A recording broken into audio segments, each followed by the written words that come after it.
Sir, it's a pleasure to be here. When Asher told me that there was an opportunity to speak about innovation and entrepreneurship and creativity, that really interests me a lot, because I believe that my practice, which is in founding and starting and building and selling businesses, and also in investing and helping businesses grow, etc., there's a lot of innovation that's required, and there's a lot of creativity that's required, and sometimes they go hand in hand, because when you are starting a company, you have limited resources, both people and money, and you can't afford to go and buy the best talent, you can't afford to buy the best technology, so you're forced by necessity to think out of the box and to be as creative and as resourceful as possible. Before I get started, how much time do we have? How long do you want me to go? And I want to make this as interactive as possible. Yeah, the plan is Q&A. to have you talk for about half an hour, Okay. and then we have about 15 minutes for question and answers, and then the dinner will arrive, and Okay. then we can talk informally over dinner. Sure, sure. So what I was thinking tonight, I could give a little background on my company, both Lore Systems and Opus 8, which is a company that I founded to make investments in early stage companies, and then talk a little bit about my thoughts on entrepreneurship and my thoughts on some of the, what it's like to be an entrepreneur and some of the thought processes that you go through to make your first sale and to do your investing. And along the way, I have two sort of cases that I'd like to talk about, examples of how we utilize technology innovation to grow our business, to save money, or to basically help create the value of the company. So to move this forward, I go like that. So Opus 8 is a company that I founded in 2002. We are a private investment company based in Maryland, and we focus on investing in mainly services businesses. So we do business process outsourcing, we do IT outsourcing, data centers, call centers, customer relationship management technologies. And the reason we're interested in that space is because my background is in customer relationship management and call centers. So I did that for 12 years. I'll go through a little history of the company that I started and sold in a little while. But because myself and my team and our board all have a lot of experience in these areas of business services, we decided to focus on areas that we have a little bit of domain expertise in. So that's why we're not doing biotechnology, we're not doing energy, we're not doing environmental type sciences. We're focused on business services, which and the amounts that we're looking at investing is anywhere from $100,000 to $2.5 million per transaction. So that's been the range of investments that we've done, and we've invested in about a dozen different opportunities up and down the East Coast. So we have holdings in New Jersey, New York, Connecticut, obviously the DC region. We even have some investments in China. So we are long-term bullish on China and Brazil. We have some holdings in Brazil as well, and we really believe that those markets are there's a big macro wave of growth that's happening and will continue to happen for many generations, we believe, in those two countries. So we're very strong, very positive on Brazil and China. With respect to why we're different, or what makes us different than most angel investors or venture investors, however you want to call us, we focus not on technology, we don't focus on markets, we don't focus on geography, we focus on people. And basically that's the leadership of the team, that is the founder and the founder's partners. And we look at two main characteristics. We want to see, thank you, we want to see how experienced are they, and can they execute? And by execution, we're talking about their sensitivity and obsession with customers and customer care, and whether they really are attentive to the customer's needs. And when you're doing technology and technology innovation or services, you have to listen to your customer. It's very easy to get caught up in, to get seduced by this great technology or this great widget that you've invented. And you really have to look at, how's the market perceiving? Is the timing right for the market? Is the pricing going to be right? Is this the exact solution for the exact pain of my customer? Those types of things need to be thought through. So we're looking for leaders that have that ability to execute. And also we're looking for personal traits of people. We want humble, coachable, open-minded leaders, because one thing's for sure, whatever business plan you make, day one the business plan is going to change, because something's going to happen to your startup that's going to make you change course. And if you're not humble, transparent, coachable, open to different ways of thinking, you're going to probably lose out a little bit. And I know that you want to focus as much as possible, so it's important for an entrepreneur to focus, but I think it's worse to be completely focused without any flexibility than to be too flexible and have to learn how to focus more. So where we add value is in areas that we have expertise. So people, hiring, training, motivating, retaining people, customer acquisition and marketing. So going out and helping market and sell, doing business development on behalf of our portfolio companies, or helping them do that. And then customer life cycle management. So not just making the sale, but also throughout the entire life cycle of the customer relationship, figuring out how to maximize value for both the customer and for the company. We are very big into business process engineering, because in my call center business, my CRM business, we were very process oriented, because that's a business that has a lot to do with people and production and getting things done and efficiency. So we had to be very good at developing processes, and we want to bring that expertise to our portfolio company. So in short, we're Opus 8. We call ourselves entrepreneurs investing in entrepreneurs. So, take a drink here. So I sold the company, I sold my call center business in early 03, and became an investor, and wound up investing in a number of different companies. And we bought a company called Lore Systems. And Lore is an enterprise network engineering company based in the DC region. We operate Tier 3 data center facilities out in Ashburn, Virginia.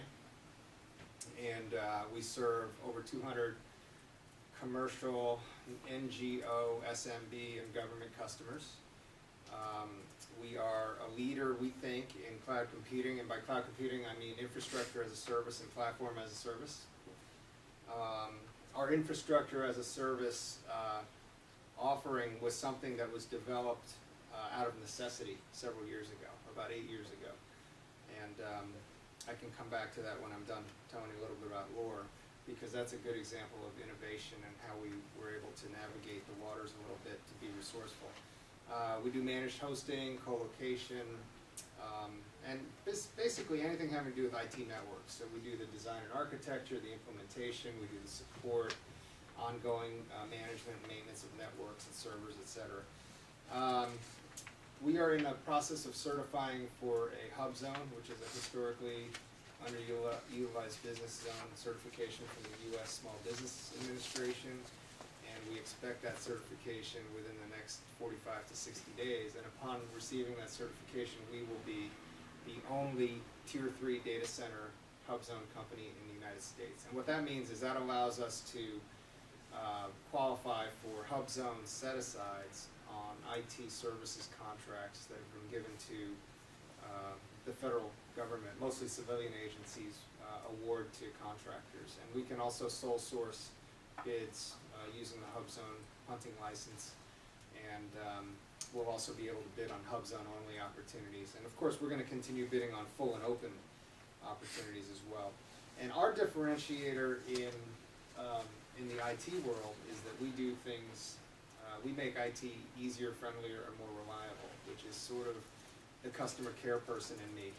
I have a background in customer care, so I wanted to be very customer focused. And Lore was founded, I was not the founder of Lore, I bought it 3 years ago, but Lore was founded by 4 Microsoft engineers that came out of Virginia Tech. Microsoft was the investor in Lore way back in 1995, so it has a very hardcore engineering culture. So I love that culture, and I wanted to add to the culture a culture of customer sensitivity and customer centricity.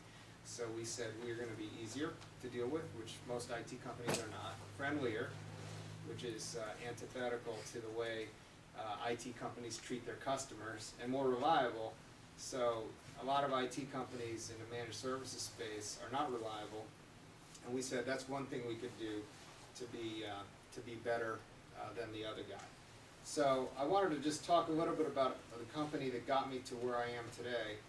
And that company was originally known as Unitel, and changed the name to CyberRep because we were thinking of going public about 11 years ago. And we founded the company in '92. It was myself and two friends, and we went into credit card debt to start the business. At the time we were just ambitious, young, energetic, had a great idea, we thought, and we recognized that the call center or CRM industry had some quality gaps. So a lot of people in that space offered very average service. So we said, maybe there's an opportunity here for a company to focus on quality, to hire the best people and spend the money training them and build a business that corporate customers, the Fortune 500 customers, would appreciate. So we started with zero and basically landed some customers just by cold calling them and going to see them, and we kind of grew the business. We became a pretty big leader in the telecommunications, CRM space, financial services, consumer products. And the differentiation for us was the means of production, which were people. We hired the best people we could hire for the price we were paying. We trained them, we spent money on them, we gave them 401k plans and generous benefits, things that most of the other competitors of ours didn't do. So we really focused hard on the people side, on the soft side.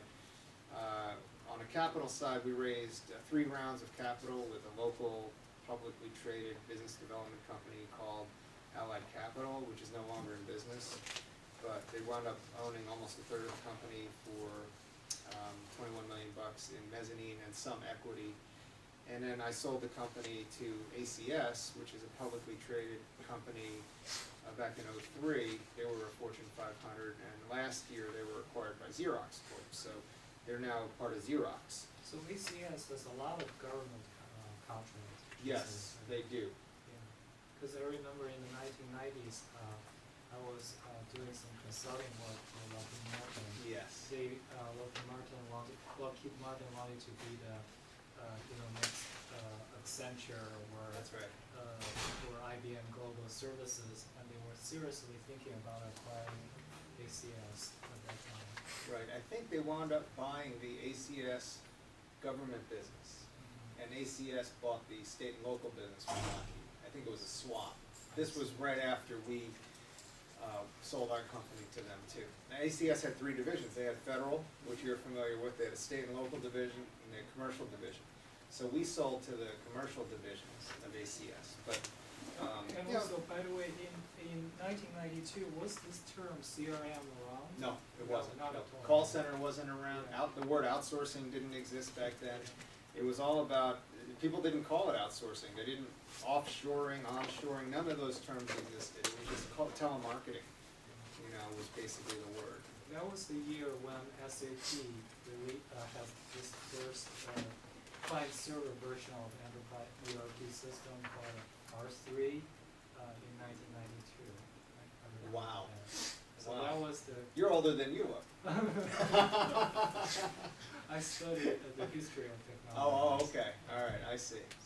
Yeah, that's fascinating. So you were absolutely at the cutting edge, where there was no edge for Yeah. CRM. Some people call that bleeding edge, Bleeding because edge, you yeah. bleed to death if you go too far on the edge. But yeah, we had a nice run. I think we were a real leader in the space. I mean, my company, when I sold it, we were doing about 80 million in revenue. And today, my team is still running the unit. It's part of Xerox. They're doing about $1.5 billion in revenue. So they're one of the largest call center operators in the world right now, of any kind. And that was, my company was the foundation for this growth. ACS bought us to be a platform company. So they used our platform and our people to continue leveraging, their customer base and their expertise. So they really, and their balance sheet, of course, because when you have a big balance sheet, you can grow a business because, obviously, so yeah.